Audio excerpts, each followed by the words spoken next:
Bourne trilogy is one of my personal favorite spy, thriller, espionage films of all time. These films are amazing, and if you have not seen them, check them out. The Bourne Identity, The Bourne Supremacy, and The Bourne Ultimatum.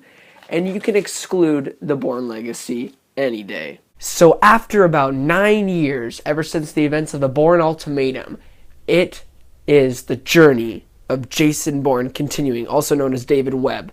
And I had a lot of expectations for this film because we had The Bourne Legacy with Jeremy Renner, and he was the best part of the film. But sadly, it was stumped down to the ground with really boring pacing of storytelling but really solid acting in some scenes, but the action sequences weren't even that great at all, even for a Bourne film. But after all these years, do we have the greatest, the most amazingest, spontaneous, action-packed, most compelling Bourne ever? No, we don't. Sadly, this is the worst in the franchise. Not as bad as The Bourne Legacy. It is tremendously better than The Bourne Legacy, I will tell you that. But comparing it to the Bourne trilogy, it is the worst of the Jason Bourne stories. I will say that. So, let me explain why I think it is the worst in the trilogy for the storytelling of Jason Bourne. It's because they focus too much on this subplot, and usually the Bourne series is really good about not having subplots, especially when it comes from Matt Damon as the star and Paul Greengrass, the original director of the Bourne trilogy, directing this film. And sadly, there was one huge subplot that got in the way and made me want to fall asleep. It was the freaking social media agreement with this guy in the CIA. I did not care about those scenes. Sorry, Tommy Lee Jones, you're kind of boring me now with your acting. You're just that one dude in a suit. You're just that one grumpy guy. What happened to you as an actor? I mean, I understand you want a paycheck, but you literally did not improve your character at all, and I was pumped for you. Now, for the positives, I'll get to that in a bit. I'm still not done with the negatives. Last big thing about this film was there was no compelling punch at the end. There were some really intense scenes, I will let you know of that. But what The Bourne was really good, it was just not a generic action movie. And sadly, it's better than most generic action movies, but it's a generic Jason Bourne film. And it follows the same formula as the other films. But it's not as quite as emotionally and thrilling as the original ones. They take the same formula but kind of make it a little bit slower and not as amazing as it could have been for a Jason Bourne film. Okay, now the positives. Director Paul Greengrass, he did an amazing job with what he had during some scenes. Other scenes, not so well. Matt Damon, he was obviously the best part of this whole film. Every single scene he's in, he steals it with the way he punches people, kicks people, freaking shoots people. I don't know how he does it, but Matt Damon's got it.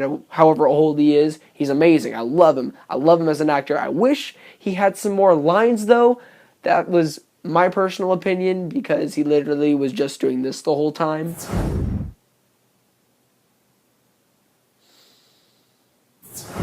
And don't get me wrong, I love those scenes. It's just kind of wish there was more dialogue in there. But there's another positive that you guys should all know, and I definitely think it is one of the coolest parts in any Bourne film, and that is the action. The action is breathtaking, especially during the final sequence, one of the best chase scenes I think I've seen of the year. It was in the Las Vegas location where you see in the trailer the SWAT truck going right through a bunch of cars. It's insane. You have to see it. The fight sequences are amazing.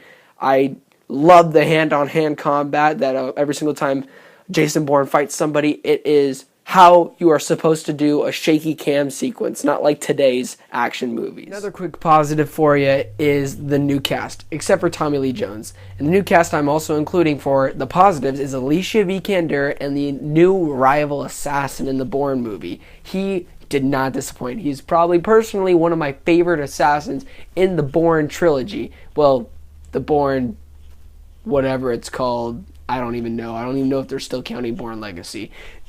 Anyways, it's an amazing, amazing assassin character. There's a lot of really cool scenes with him, and there's really, really great scenes, specifically near the ending for both Alicia Vikander's character and the assassin. Overall thoughts and score? Well, for a Jason Bourne film, this could have been a lot better. But it is better than most generic action movies that we get. It's just by saying that, it's still disappointing in a sense because it's a Jason Bourne film, and we should have gotten way more of an emotional, compelling, thrilling punch in the face in the ending, like all the other Bourne films, except for Legacy. And sadly, we did not get that. So, out of 10, I'm going to give Jason Bourne a solid 7.5 out of 10. As always, please don't forget to like and subscribe and tell all your friends about me. And most importantly, don't forget to be blessed.